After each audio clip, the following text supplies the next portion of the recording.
के साथ। नमस्कार, सिटी वाराणसी लाइव में आप सभी का स्वागत है। मैं हूं अमित मिश्रा। आइए सबसे पहले नजर डालते हैं आज के प्रमुख समाचारों पर। लोता थाना के रहीमपुर नई बस्ती में संपत्ति विवाद में बड़े भाई ने छोटे भाई और उसके पत्नी की हत्या, मची सनसनी। मन की बात के 81वें संस्करण में पीएम ने की नदियों के स्वच्छता की बात। डॉक्टर मनमोहन सिंह का कांग्रेस ने मनाया 89वां जन्मदिन। कहीं बच्चों में बटे फल व मिठाई तो कहीं गरीबों में खिचड़ी। और आईएमए वाराणसी के वार्षिक चुनाव हेतु गहमा गहमी के माहौल में संपन्न हुआ मतदान। और अब समाचार विस्तार से। वाराणसी के लोता थाना क्षेत्र के रहीमपुर नई बस्ती में पैतृक संपत्ति के विवाद में बड़े भाई ने अपने छोटे भाई और उसकी पत्नी को चाकू मारकर मौत के घाट उतारा और फरार हो गया। वाराणसी के लोता थाना क्षेत्र से एक दिल दहला देने वाली घटना सामने आई है। रहीमपुर नई बस्ती में रविवार की सुबह संपत्ति के विवाद में एक शख्स ने अपने छोटे भाई और उसकी पत्नी की चाकू से हमला कर हत्या कर दी। वारदात को अंजाम देने के बाद आरोपी फरार हो गया। घटना के बाद से पूरे परिवार में कोहराम मचा है। सूचना के बाद कई थानों की फोर्स मौके पर पहुंच गई। घटना के संबंध में बताया जा रहा है कि रहीमपुर नई बस्ती निवासी 40 वर्षीय मुन्ना का अपने छोटे भाई 35 वर्षीय निसार के साथ कई माह से पैतृक संपत्ति को लेकर विवाद चल रहा था। रविवार को सुबह भी इसी मसले पर दोनों भाइयों में कहासुनी शुरू हो गई। कहासुनी पहले गाली गलौज और फिर मारपीट में बदल गई। इसी दौरान मुन्ना अपने कमरे से चाकू लाया और छोटे भाई निसार पर हमला कर दिया। बीच बचाव में जब उसकी पत्नी 30 वर्षीय खुशबू आई तो आरोपी ने उस पर भी चाकू से कई वार किए। दोनों लहूलुहान होकर जमीन पर गिर पड़े। शोरगुल सुनकर जब तक लोग पहुंचते तब तक दोनों की मौत हो चुकी थी। इधर वारदात को अंजाम देने के बाद आरोपी गांव से फरार हो गया है। मौके पर पहुंची पुलिस जांच पड़ताल में जुटी हुई है। दोहरे हत्याकांड से गांव में सनसनी मच गई। घटनास्थल पर सैकड़ों की संख्या में ग्रामीण मौजूद थे। ये एक ही परिवार के में घटना हुई है। जो एक निसार नाम के व्यक्ति हैं और उनकी पत्नी खुशबू, उनके ही जो बड़े निसार के जो बड़े भाई हैं और उनकी जो वाइफ हैं, उन्होंने आज इनका पारिवारिक अपना झगड़ा रहता था और आज सुबह बच्ची को जो तीसरे भाई की बच्ची है उसको खाना देने के ऊपर कोई विवाद हुआ, जिसमें ये जो निसार और जो उनकी पत्नी खुशबू ऊपर उनको समझाने के लिए गए कि भाई गाली गलौज मत करिए। वहीं जो है वो निजामुद्दीन तथा उनकी पत्नी ने जो है इनके ऊपर प्रहार कर दिया कि जो संभवतः जो हथौड़े से इनके ऊपर वार किया है वो भी ऊपर मिल गया है। आला कत्ल जो है इनका जो तीसरा भाई था वो इनको जब गंभीर हालत में जो है सवेरे फिर अस्पताल लेके गया, जहां इनको मृत घोषित कर दिया गया। मौके पे जो है वो जहां घटना हुई है वहां दोनों भाइयों की माता थी निसार की और निजामुद्दीन की, उनके द्वारा बताई गई हैं चीज़, और छोटी बच्ची थी। तो ये जो इस पर प्रथम दृष्टया लग रहा है कि भाई नहीं जो है जो उनकी माता बता रही है, भाई और उसकी पत्नी ने मिल गई अपने छोटे भाई और उसकी पत्नी की हत्या कर दी। प्रधानमंत्री मोदी के 81वें मन की बात कार्यक्रम का आयोजन लंका चौराहा, रविदास गेट तथा गीता मंदिर नई सड़क पर हुआ, जिसमें सैकड़ों भाजपा कार्यकर्ताओं ने मन की बात सुनी। लंका चौराहे रविदास गेट के पास मोदी जी के मन की बात कार्यक्रम का आयोजन किया गया, जिसमें मोदी जी द्वारा बोले गए कि समुद्र एक यूज की वस्तु है, न कि कब्जा करने की वस्तु है। दिव्यांग भाइयों की प्रेरणा के लिए भी उनके शब्दों से लोग उत्साहित हुए। इस कार्यक्रम में प्रमुख रूप से मुख्य अतिथि काशी क्षेत्र अध्यक्ष महेश चंद्र श्रीवास्तव थे। इस कार्यक्रम में जिला अध्यक्ष हंसराज विश्वकर्मा, शिवानंद राय, मासूम अली, रविंद्र पार्षद, विनीत जी पार्षद, सुधीर रंजीत, रविशंकर आदि उपस्थित थे। इस कार्यक्रम का संचालन चंदन दास गुप्ता व कार्यक्रम धन्यवाद समापन भानु प्रताप सोनू, ब्रिजेश श्रीवास्तव, उदय ने किया। मन की बात सुनने के लिए सैकड़ों लोग वहां उपस्थित रहे। आदरणीय प्रधानमंत्री जी की मन की बात युवाओं को एक नई दिशा, एक नई राह दिखाता है और 135 करोड़ आम जनता से मोदी जी द्वारा संबोधित मन की बात कार्यक्रम का 81वां संस्करण का आयोजन नई सड़क स्थित गीता मंदिर पर किया गया। मोदी जी ने अपने उद्बोधन में रिवर डे के अवसर पर नदियों की स्वच्छता पर चर्चा करते हुए देश के अनेक जागरूक लोगों के द्वारा नदियों की स्वच्छता की सराहना की तथा महात्मा गांधी जी के स्वच्छता आंदोलन व लाल बहादुर शास्त्री जी के चर्चा के साथ पुलवामा जिले के 2 किसान भाइयों के प्रयासों की चर्चा के साथ ही पंडित दीनदयाल उपाध्याय जी के विचारों से प्रेरणा लेने की बात की। इस कार्यक्रम का नेतृत्व काशी क्षेत्र के अनूप जायसवाल ने किया। ज्ञानवर्धन की बताई, जिसमें नदी रिवर डे के रूप में कैसे देश के सुदूर क्षेत्रों में लोग नदियों की सफाई के लिए निरंतर लगे हुए हैं तथा अनेक स्वच्छता के लिए महात्मा गांधी ने कैसे स्वच्छता को एक जन आंदोलन में परिवर्तित किया और वैक्सीनेशन के लिए एक बार पुनः उन्होंने जागरूक करते हुए देश के पैरामेडिकल स्टाफ को इसके निरंतर जो बन रहे रिकॉर्ड के लिए बधाई देते हुए हम सबको वैक्सीनेशन के प्रति जागरूक रहना है और अपने आसपास कोई वैक्सीनेशन में छूट न जाए। इस बात के साथ उन्होंने इस बार मन की बात का हम सबको एक नया 81वां संस्करण से अवगत कराया। सुहेलदेव भारतीय समाज पार्टी के अध्यक्ष ओम प्रकाश राजभर ने वाराणसी में मीडिया से बात करते हुए कांग्रेस और भाजपा दोनों ही पार्टियों पर तल्ख टिप्पणी करते हुए इन दोनों ही पार्टियों को लोकतंत्र के लिए खतरा बताया। अपने बयानों को लेकर आए दिन चर्चा में रहने वाले सुहेलदेव भारतीय समाज पार्टी के अध्यक्ष ओम प्रकाश राजभर रविवार को वाराणसी पहुंचे। इस दौरान मीडिया से बातचीत में ओपी राजभर ने कांग्रेस और भाजपा को लोकतंत्र के लिए खतरा बताया। यह बयान उन्होंने प्रतापगढ़ में हुए कांग्रेस और भाजपा कार्यकर्ताओं के बीच हुए मारपीट पर दिया है। ओपी राजभर ने कहा कि अगर भाजपा और कांग्रेस कानून को मानते तो आपस में मारपीट नहीं करते, इसकी शिकायत थाने में करते। जिस तरह की घटना प्रतापगढ़ में हुई है ऐसा नहीं होना चाहिए था। ओपी राजभर ने कहा कि आजकल के नेताओं को देश और समाज से कोई मतलब नहीं है, उन्हें बस अपने स्वार्थ से मतलब है। मारपीट के मामले में दोनों पक्ष की ओर से कार्रवाई होनी चाहिए। जब दुखी होकर के नेता लड़ रहे हैं, जो लोकतंत्र के चुन के गए हुए रखवाले लोग हैं, आप प्रतापगढ़ में देखिए, एक राज्यसभा सांसद, एक विधानसभा लोकसभा सांसद, दोनों की मौजूदगी में क्या हुआ वहाँ? जूता चप्पल चल गया, कुर्ता फाट गया, मारी मारा हो गई। तो क्या ये लोकतंत्र के लिए अच्छा है? जिस बात को लेकर 2 साल से हमारे संजय निषाद जी आरक्षण को लेकर के बीजेपी के यहाँ गिड़गिड़ा रहे थे, और आप देख लीजिएगा विधानसभा चुनाव के पहले आरक्षण मिलेगा नहीं, और विधानसभा चुनाव के बाद भी भारतीय जनता पार्टी केवट बिंद निषाद राजभर चौहान पाल प्रजापति को जो लालच दे रही है आरक्षण का, ये आरक्षण देने वाले लोग नहीं हैं। सिर्फ वोट लेने के लिए अब उनको अपने पाले में कर लिए हैं, अब उनको अपने जाल में फंसा लिए हैं, अब वो जाल से वो निकल नहीं सकते। 26 सितंबर को विश्व नदी दिवस के अवसर पर नमामि गंगे के कार्यकर्ताओं ने मां जानवी के तट की सफाई की एवं लोगों से मां गंगा के तटों को साफ सुथरा रखने की अपील की। 26 सितंबर को विश्व नदी दिवस के अवसर पर नमामि गंगे ने राजघाट पर जीवनदायिनी नदियों के संरक्षण का संकल्प लिया। भारतीय जीवन का अभिन्न अंग मां गंगा के तट की सफाई की गई। राजघाट पर बिखरे पड़े पॉलीथीन एवं अन्य सामग्रियों को कूड़ेदान तक पहुंचाया गया। पितृपक्ष के अवसर पर हजारों की संख्या में उपस्थित नागरिकों को लाउडस्पीकर द्वारा गंगा किनारे गंदगी न करने का आह्वान किया गया। नमामि गंगे टीम के सदस्यों ने राष्ट्रीय नदी गंगा के संरक्षण हेतु राष्ट्र ध्वज और स्वच्छता स्लोगन लिखित तख्तियों के माध्यम से लोगों को जागरूक किया।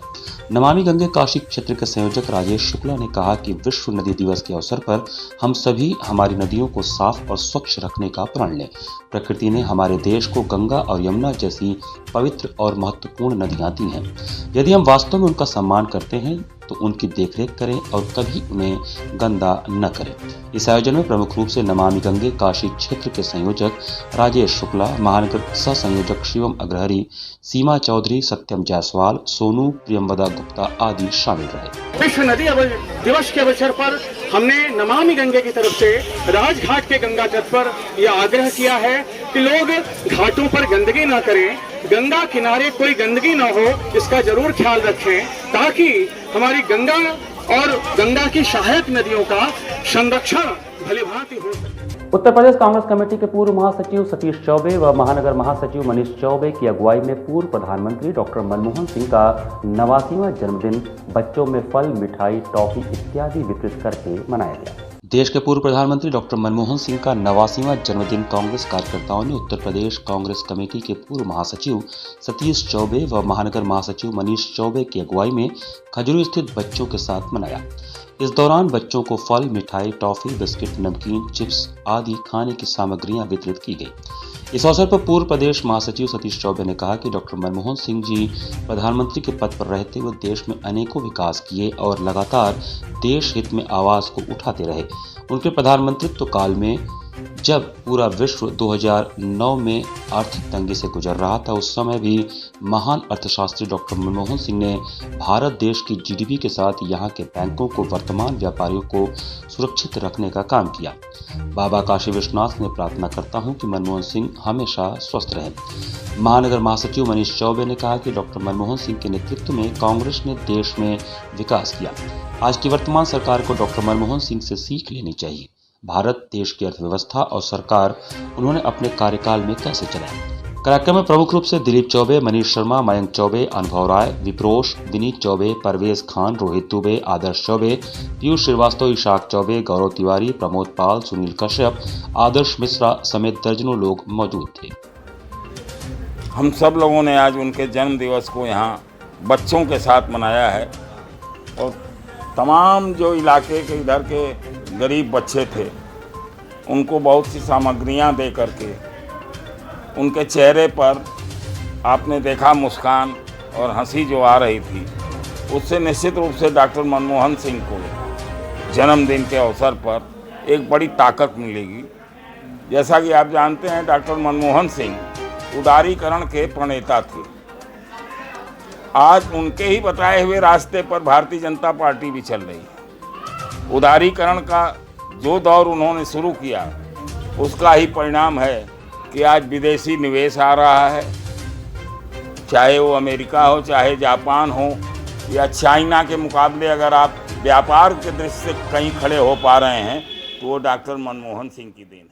पूर्व प्रधानमंत्री डॉक्टर मनमोहन सिंह के जन्मदिन के अवसर पर कांग्रेस के पूर्व सचिव ओम प्रकाश ओझा के नेतृत्व में दशाश्वमेध क्षेत्र स्थित खिचड़ी बाबा मंदिर के पास कांग्रेसी कार्यकर्ताओं ने गरीबों को खिचड़ी बांटा। इस दौरान उपस्थित कांग्रेस के लोगों ने बाबा विश्वनाथ से डॉक्टर मनमोहन सिंह के लंबी उम्र की प्रार्थना की। माननीय मनमोहन सिंह जो पूर्व प्रधानमंत्री हैं, महान अर्थशास्त्री हैं, आज उनके जन्मदिन को हम लोगों ने मनाया है।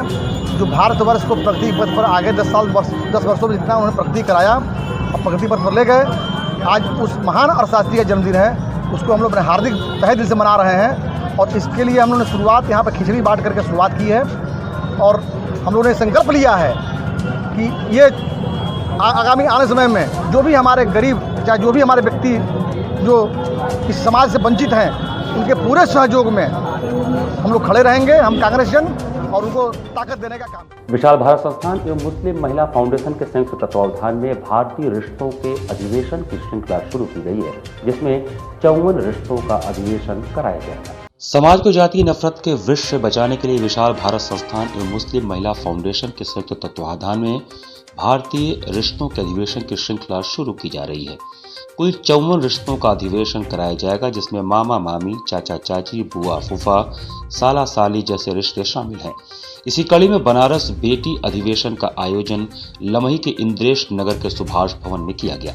बनारस बेटी अधिवेशन का नई दिल्ली से ऑनलाइन उद्घाटन राष्ट्रीय स्वयंसेवक संघ के अखिल भारतीय कार्यकारिणी सदस्य एवं विशाल भारत संस्थान के मार्गदर्शक इंद्रेश कुमार ने किया। बनारस बेटी अधिवेशन के मुख्य अतिथि अपर पुलिस आयुक्त सुभाष चंद्र दुबे ने सुभाष मंदिर में परम पावन नेताजी सुभाष चंद्र बोस को पुष्प अर्पित कर मत्था टेका और सलामी दिया। मुख्य अतिथि के दीपोज्वलन से बनारस बेटी अधिवेशन का शुभारंभ किया गया। इस अवसर पर अपने उद्घाटन में मुख्य अतिथि वाराणसी के अपर पुलिस आयुक्त सुभाष चंद्र दुबे ने कहा कि भारतीय संस्कृति में महिलाओं को बराबरी का स्थान दिया गया है। आज कोई भी ऐसा क्षेत्र नहीं है जो बालिकाओं से अछूता हो। जिनके अंदर दृढ़ इच्छा शक्ति हो, वो अपने लक्ष्य को प्राप्त कर सकती हैं। अधिवेशन में अपने क्षेत्र में विशिष्ट कार्य करने वाली 9 बेटियों उम्मे एनम खानम, दीक्षा श्रीवास्तव, डॉक्टर रोमेशा सोलंकी, वैशाली श्रीवास्तव, खुशी रमन भारतवंशी, इली भारतवंशी, उजाला भारतवंशी, दक्षिता भारतवंशी, डॉक्टर अंजू श्रीवास्तव को सुभाष चंद्र दुबे ने प्रमाण पत्र एवं श्रीराम अंग वस्त्रम देकर सम्मानित किया। विशाल भारत संस्थान द्वारा चलाए जा रहे सिलाई प्रशिक्षण केंद्र में प्रशिक्षण पूर्ण कर चुकी 13 बेटियों सुमन, नेहा पटेल, चांदनी पटेल, कंचन पटेल, गुंजा पटेल, शबीना बानो, नाजिया बानो, राजिया, अलका सिंह, श्रुति, वर्षा पटेल, नजमा बानो, राबिया बानो को प्रमाण पत्र वितरित किया गया। कार्यक्रम का संचालन नजमा परवीन ने किया। इस कार्यक्रम में लक्ष्मी, रुचि सिंह, सरोज, गीता, उर्मिला, लीलावती, शिखा, राधा, रिया, प्रियंका, शीला, किशुना, किरण, रमता, वैष्णवी, आभा पटेल, संजू गोंड, रिद्धि शाह, निधि राय, सोनिया जैन, रजनी शर्मा के साथ 108 बेटियों ने भाग लिया। आज अंतर्राष्ट्रीय बेटी दिवस के अवसर पर विशाल भारत संस्थान और मुस्लिम महिला फाउंडेशन के संयुक्त तत्वाधान में बनारस बेटी अधिवेशन का आयोजन किया गया, जिसमें 108 बेटियों की उपस्थिति थी। 9 बेटियों को पुरस्कृत किया गया। इस अधिवेशन के पीछे का मंशा ये था कि अब समाज बेटियों को नज़रअंदाज ना करे, समाज हो चाहे सरकार, बेटियों को नज़रअंदाज ना करे, उनको उनका पूरा हक दे। केवल बेटियों की परीक्षा न ली जाए, सामाजिक तौर पर, मानसिक तौर पर अपने बेटों को भी वो बातें सिखाई जाए, वो संस्कार सिखाए जाए, जिससे बेटियां बेखौफ होकर सड़क पर चल सकें। यहाँ पर रुकेंगे एक छोटे से ब्रेक के लिए। देखते रहिए Varanasi city live. Varanasi live, सच के साथ। Best fundamental lab, best faculty, best placement set. We are proud to be a student of JDSL. I am a student of Jeevandeep Mahavidyalaya. I am proud of Mahavidyalaya for excellent faculty, best support and best infrastructure and best placement. Best fundamental lab, best faculty, best placement set. We are proud to be a student of JDSL.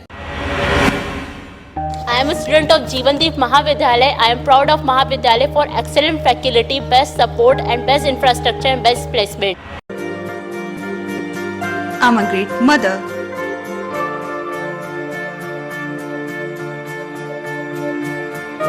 I'm living a life with purpose. Because I'm providing the best education to my child. And that's the Swami Harsevanand Public School.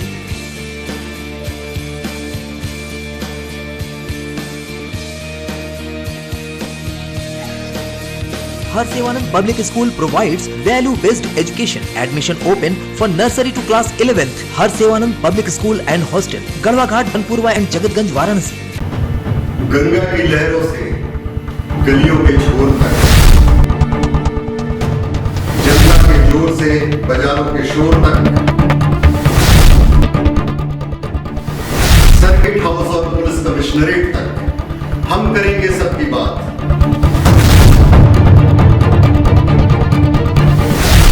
देखिए मेरे साथ बनारस की बात। Corona virus ने देश में एक बार फिर से रफ्तार पकड़ ली है। ऐसे में जरूरी है कि सभी लोग पूरी एहतियात बरतें। घर से बाहर निकलते समय मास्क का सदैव प्रयोग करें। समय समय पर हाथों को सैनिटाइजर से सैनिटाइज करें। ज्यादा भीड़ भाड़ वाली जगहों में जाने से बचें। 2 गज की दूरी का पालन करें। स्वस्थ रहें, सुरक्षित रहें। जनहित में जारी वाराणसी लाइव। वाराणसी लाइव, सच के साथ। ब्रेक के बाद आपका स्वागत है। लंका थाना अंतर्गत हैदराबाद गेट के पास जल जमाव की समस्या को लेकर आक्रोशित स्थानीय लोगों ने रविवार को चक्का जाम किया। लंका थाना अंतर्गत हैदराबाद गेट के पास जल जमाव की समस्या को लेकर आक्रोशित स्थानीय लोगों ने रविवार को बीच सड़क धरने पर बैठ गए और चक्का जाम कर दिया। स्थानीय लोगों का आरोप है कि समस्या को लेकर हम लोगों ने नगर निगम समेत जिला प्रशासन को कई बार अवगत कराया, पर निष्कर्ष नहीं निकला। लोगों द्वारा चक्का जाम करने की सूचना मिलते ही मौके पर पहुंची पुलिस से लोगों की हल्की फुल्की नोक-झोंक भी हुई। वहीं स्थानीय निवासी एडवोकेट मेहरानी अग्रहरी ने बताया कि इस समस्या को लेकर हम लोगों ने नगर निगम सहित जिला प्रशासन को समस्या से अवगत करा दिया, पर अभी तक इस समस्या का कोई निष्कर्ष नहीं निकला। जब बारिश नहीं हो रही है तो इस सड़क का इतना बुरा हाल क्यों है? वहीं बारिश के बाद यहां से गुजरना मुश्किल हो जाता है। जल जमाव की समस्या दिन प्रतिदिन बढ़ती जा रही है। जल जमाव के कारण इससे काफी दुर्गंध भी उठता है, जिससे आने जाने वाले राहगीरों के साथ स्थानीय नागरिकों को भी काफी परेशानी होती है और बीमारियों का डर भी बना रहता है। चक्का जाम के दौरान स्थानीय नागरिकों ने जमकर नारेबाजी भी किया। लोगों में क्षेत्रीय विधायक के प्रति काफी रोष देखने को मिला।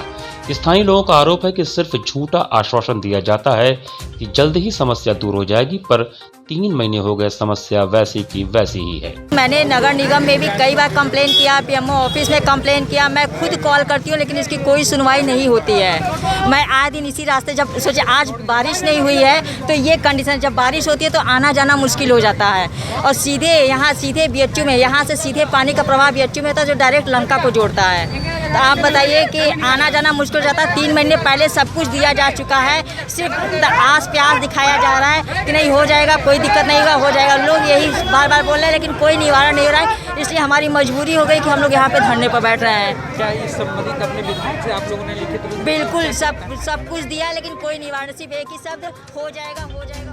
भाजपा काशी क्षेत्र के अध्यक्ष महेश चंद्र श्रीवास्तव ने रविवार 26 सितंबर को केंद्र और प्रदेश सरकार की उपलब्धियों का पंपलेट लेकर जनसंपर्क अभियान की शुरुआत की। भाजपा के 26 सितंबर से 2 अक्टूबर तक चलने वाले प्रदेश व्यापी घर घर जनसंपर्क अभियान के तहत भाजपा काशी क्षेत्र के अध्यक्ष महेश चंद्र श्रीवास्तव ने 26 सितंबर रविवार को अपराह्न 2 बजे परेड कोठी सुभाष नगर कॉलोनी के बूथ नंबर 257 से जनसंपर्क अभियान की शुरुआत की और केंद्र व प्रदेश सरकार की उपलब्धियों का पंपलेट घर घर वितरित किया।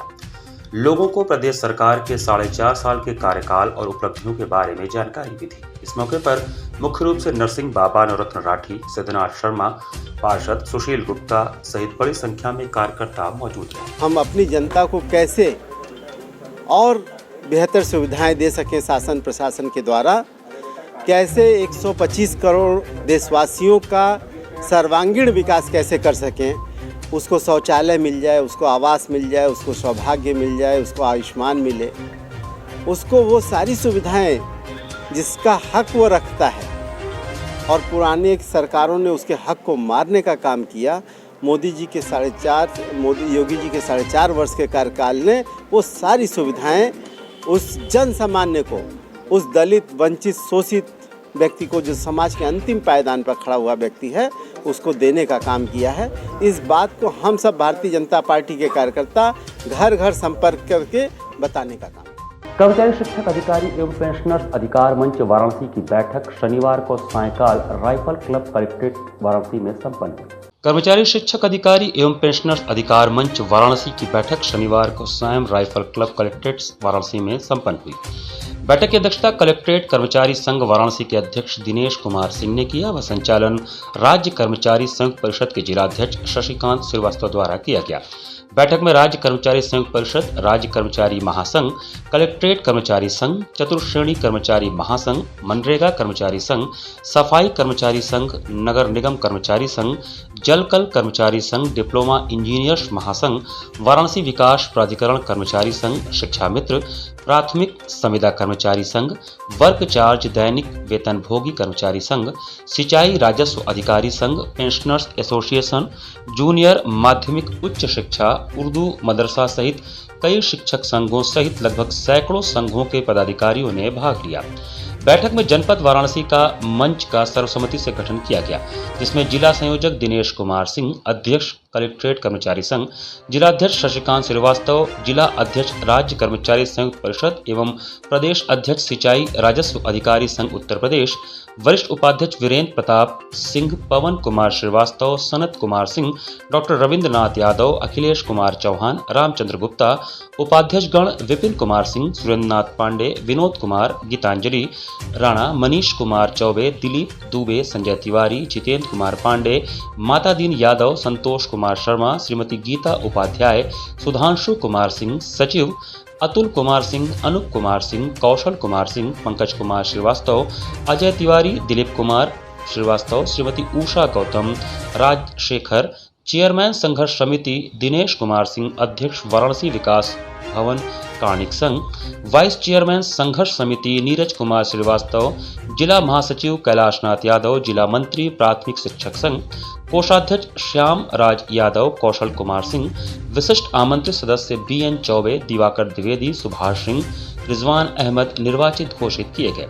इस अवसर पर हुई बैठक में वक्ताओं ने रोष प्रकट करते हुए कहा कि सरकार विभिन्न संवर्गों एवं शिक्षकों की लंबित मांगे पुरानी पेंशन बहाल करने, संविदा मानदेय आउटसोर्सिंग तथा ठेकेदारी प्रथा पर कार्य कर रहे कर्मियों को नियमित करने, सभी राजकीय सेवकों को कैशलेस इलाज की सुविधा प्रदान किए जाने, निजीकरण बंद करने आदि मामलों को लेकर अधिकार मंच उत्तर प्रदेश द्वारा घोषित आगामी प्रस्तावित आंदोलन के क्रम में 5 अक्टूबर को प्रदेश के आह्वान पर मोटरसाइकिल रैली भारत माता मंदिर से कचहरी तक सायं 5 बजे जिलाधिकारी के माध्यम से माननीय मुख्यमंत्री उत्तर प्रदेश सरकार को ज्ञापन प्रेषित किया जाएगा। मोटरसाइकिल रैली भारत माता मंदिर से प्रारंभ होते हुए सिगरा थाना मलदहिया चौराहा, अंद्रा पुल, नदेसर, PWD होते हुए जिला मुख्यालय पर समाप्त होगी तथा दिनांक 28 अक्टूबर को जिला मुख्यालय पर धरना प्रदर्शन एवं 30 नवंबर को इको गार्डन पार्क लखनऊ में आयोजित महारैली में अधिक से अधिक संख्या में लोग शामिल होंगे। आगामी आंदोलन को वाराणसी में पूरी तरह सफल बनाने का संकल्प लिया गया। 5 तारीख को 5 अक्टूबर को मोटरसाइकिल जुलूस निकाला जाएगा। इसका बनारस में हम लोग वाराणसी के नगर निगम से हम लोग मोटरसाइकिल जुलूस लेकर चलेंगे, जो कि अंद्रा पुल होते हुए और PWD होते हुए जिला मुख्यालय पहुंचेंगे और यहां पर माननीय मुख्यमंत्री को ज्ञापन प्रेषित करेंगे। उसके पश्चात 28 अक्टूबर को हम जिला मुख्यालय पर विशाल धरना का आयोजन होगा और 30 नवंबर को इको गार्डन पार्क लखनऊ में विशाल रैली होगी, जिसमें हम लाखों की तादाद में अपनी उपस्थिति दर्ज कराएंगे। और आज बनारस जनपद में कर्मचारी, शिक्षक, अधिकारी एवं पेंशनर्स अधिकार मंच का गठन हुआ है। रविवार 26 सितंबर को स्वर्गीय महाराज विभूति नारायण सिंह जी की पुत्री राजकुमारी विष्णुप्रिया ने एक पत्रकार वार्ता करके अपने भाई कुंवर अनंत नारायण सिंह पर उत्पीड़न का आरोप लगाया। रविवार को आयोजित एक पत्रकार वार्ता को संबोधित करते हुए राजकुमारी विष्णुप्रिया ने कहा कि आज महिला उत्थान तथा उनके जीवन कल्याण के लिए तमाम योजनाएं, सुख सुविधा तथा उनके अधिकार व दायित्व की पूर्ति की बातें की जा रही हैं। साथ ही भारत सरकार व देश के तेजस्वी प्रधानमंत्री माननीय नरेंद्र मोदी और उत्तर प्रदेश सरकार के मुख्यमंत्री माननीय योगी आदित्यनाथ के लगातार प्रयासों से महिला कल्याण की योजनाओं की पूर्ति के लिए कार्य किया जा रहा है। लेकिन इस समाज में महिला उत्पीड़न क्या वास्तव में कम हुआ है? क्या महिलाओं का अधिकार उन्हें प्राप्त हो रहा है? उन्होंने कहा कि काशी राज परिवार की, जो कि सनातन काल से चले आ रहे तेजस्वी राजाओं के लिए जाना जा पा रहा है, लेकिन आज समय की मार इस कदर आ गई है कि महिला उत्पीड़न तथा महिलाओं के अधिकार को हनन करने वालों की सोच इस राज परिवार में भी समा गई है। काशी राज परिवार के वंशज स्वर्गीय महाराजा विभूति नारायण सिंह के 3 पुत्रियों कुमारी विष्णुप्रिया, कुमारी हरप्रिया व कुमारी कृष्णप्रिया और महाराज के एकमात्र पुत्र डॉक्टर अनंत नारायण सिंह की, जो कि महाराजा विभूति नारायण सिंह के द्वारा छोड़ी गई संपत्तियों के बराबर अंश व हक के उत्तराधिकारी हैं। लेकिन महाराज विभूति नारायण सिंह के बेटे डॉक्टर अनंत नारायण सिंह आज धन व संपदा के लालच में अपनी गरिमा को धूमिल करते हुए स्वयं के घर में, जो उनकी खुद की बड़ी बहनें हैं, के साथ भी उन महिला उत्पीड़न तथा महिलाओं के अधिकार के हनन करने वाले व्यक्तियों की भांति इस कदर कार्य करते जा रहे हैं कि उनके पूर्वजों के द्वारा बनाए गए सभी परंपराओं को दागदार करने का कार्य कर रहे हैं।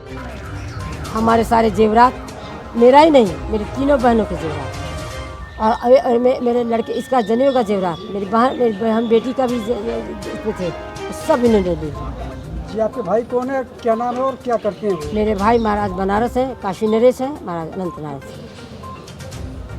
क्या कहना चाहेंगे? मैं भाई से यही कहना चाहूँगी कि मैं उनकी कोई ज़मीन में, दाऊ जी ने जो उनको ज़मीन दिया उसमें मांग नहीं रही, मैं सिर्फ इतना ही करी कि जो हमको दाऊ जी ने दिया है वो दीजिए। और दूसरी बात, जैसे पहले हम लोग रहते थे, जैसे चकिया का है, वहाँ हम लोग कथा सुनने जाते थे तो घर में बैठते थे। आज मैं कथा सुनने जाती हूँ तो सड़क पर बैठती हूँ, क्योंकि मुझे घर में घुसने नहीं दिया जाता है। बंदूक लेकर के उनका आदमी खड़ा रहता है, अगर आए यहाँ आए भी तो बंदूक से गोली मार दी। ये ऑर्डर है इसको, इसलिए मैं उसमें नहीं जा सकती। मुख्यमंत्री से कुछ कहेंगे? हाँ, मुख्यमंत्री योगी आदित्यनाथ से उनसे सिर्फ एक ही बात करना है, उसको जो न्याय जो करता है, न्यायाधीश का काम है दोनों पक्ष की बात सुनना और कागज देखना। कागज देख कर मारने वाली बात किसने कही थी आपसे? हम वहाँ पर गए थे।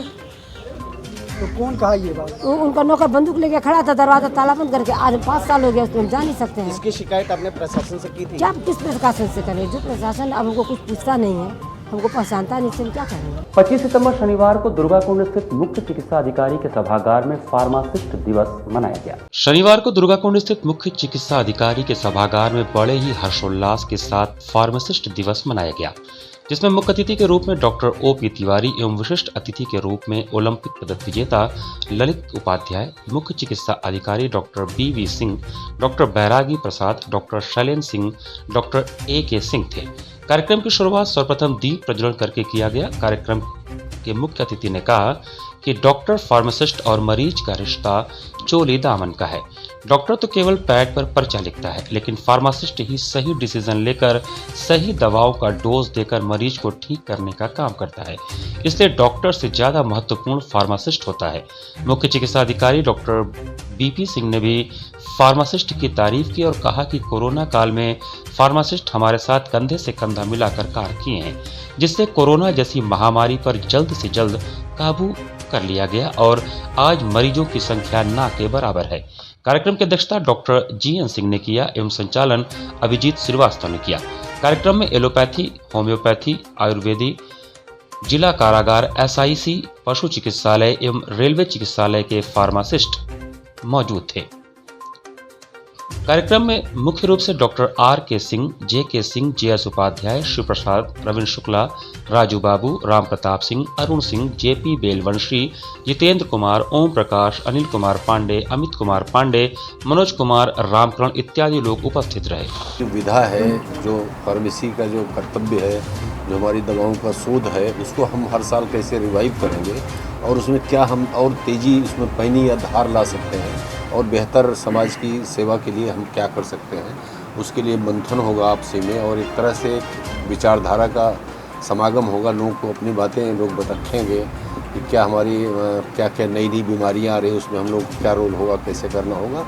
मुख्य रूप से इसी का आज हम लोग आपस में जो है यहाँ पे बैठ के हम लोग आपस में बातचीत करें। बृहस्पति फाउंडेशन द्वारा रविवार 26 सितंबर को रोजगार मेले का आयोजन किया गया। रविवार को बेरोजगारों को रोजगार देने हेतु बृहस्पति फाउंडेशन द्वारा एक रोजगार मेले का आयोजन किया गया, जिसमें उत्तर प्रदेश कौशल विकास मिशन के तहत साक्षात्कार किया गया।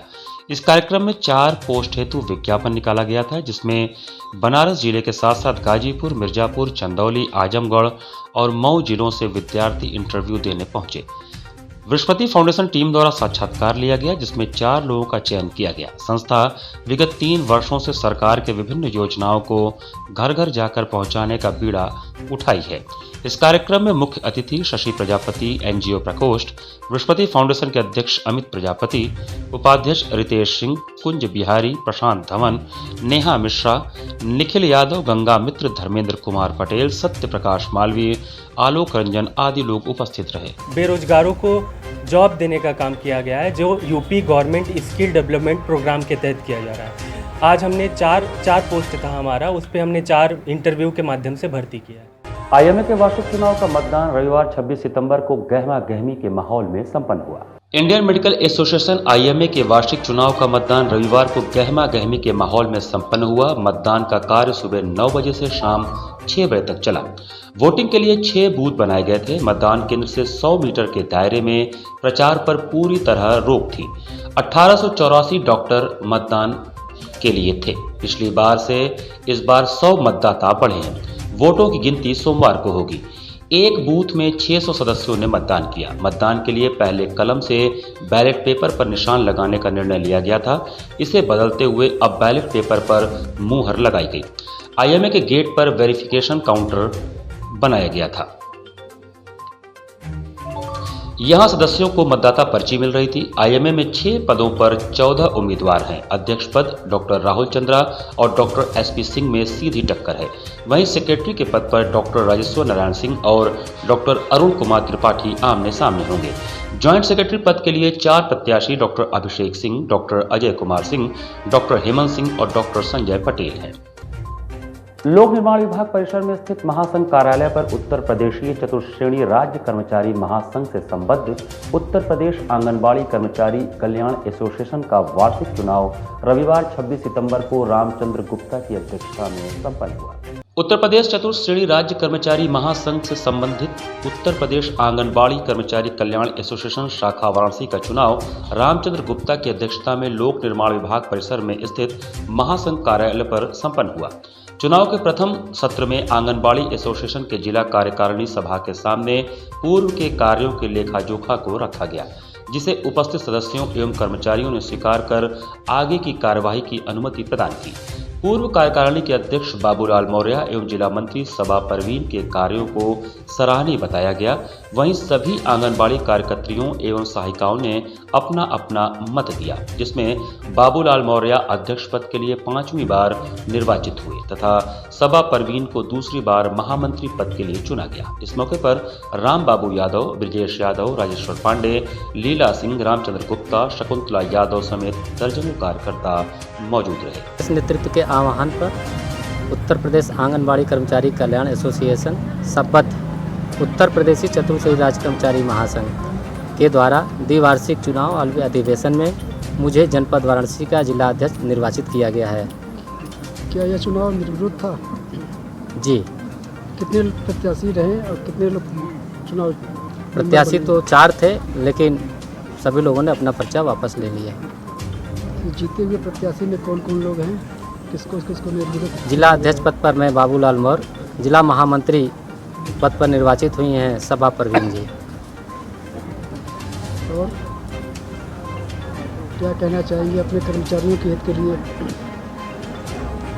उत्तर प्रदेश आंगनबाड़ी कर्मचारी कल्याण एसोसिएशन का दायित्व और कर्तव्य बनता है कि आंगनबाड़ी कर्मचारियों के हित अधिकार के लिए सदन से लेकर सड़क तक जहां भी इनका अधिकार दिखे वहां तक जाकर के हम लोग इनके अधिकार को दिलाने का काम करते हैं और काम करते रहेंगे। आंगनबाड़ी एसोसिएशन का कार्यकाल पूरा हो गया था। 2 वर्ष के बाद चुनाव कराना अनिवार्य होता है। मैं हमारी बैनर तले आज मैं महासंघ के बैनर तले आज आंगनबाड़ी कार्यकर्त्री का चुनाव कराया। इसमें अध्यक्ष पद पर बाबूलाल मौर्य जी अध्यक्ष चुने गए 5वीं बार और जिला मंत्री सबा परवीन जी की दूसरी बार महामंत्री चुनी गई है। क्या रहेगी आगे की रणनीति लोगों की कर्मचारियों के हित के लिए? आंगनबाड़ी कार्यकर्त्री सरकार से इनकी जो मांग है, सरकार मानदेय सिर्फ घोषणा करती है, इनको देना चाहिए सरकार को। प्रधानमंत्री का संसदीय क्षेत्र है वाराणसी और आंगनबाड़ी कार्यकर्त्री दिन रात जितना मेहनत करती हैं अपने क्षेत्र में, और सरकार को सोचना चाहिए। हमें यही चाहूँगा सरकार इस बार इन लोग 2022 के चुनाव के पहले घोषणा तो कर दी है, मानदेय मिलता ही नहीं है, सरकार इनको तुरंत घोषणा करके और ज़्यादा और राज कर्मचारी घोषित पे काम। इसी के साथ सिटी वाराणसी लाइव का यह संस्करण यही समाप्त करते हैं। नए संस्करण में ताजा तरीन खबरों के साथ आपसे फिर होगी मुलाकात। तब तक के लिए मुझे दीजिए आज्ञा। नमस्कार।